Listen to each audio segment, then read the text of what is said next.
So this is Crystal, a new little project that I'm working with, and yes, she is very hard to catch. So horses that are hard to catch can be frustrating because they can outrun you for a very long time.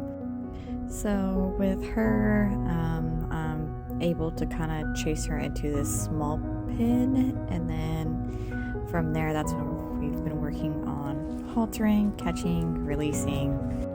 So I just stick with her, and whenever she stops, I'll stop.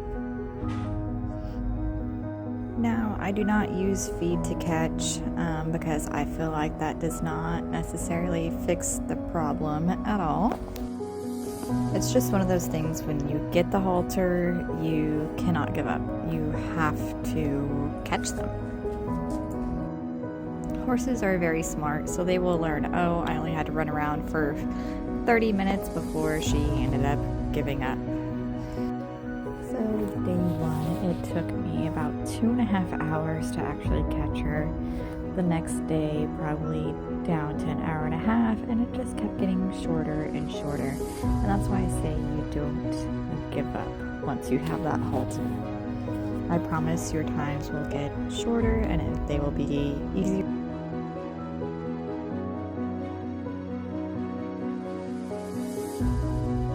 On this day, she was much easier to catch. I think she's finally learned that I'm not going to give up.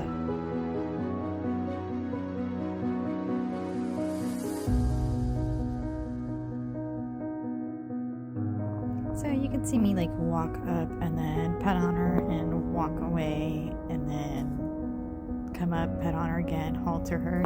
And that's just because I want her to know that when I'm walking up, it's not always to catch you. Sometimes I want to scratch on you, sometimes you are going to get caught, but that's no reason either way to run away.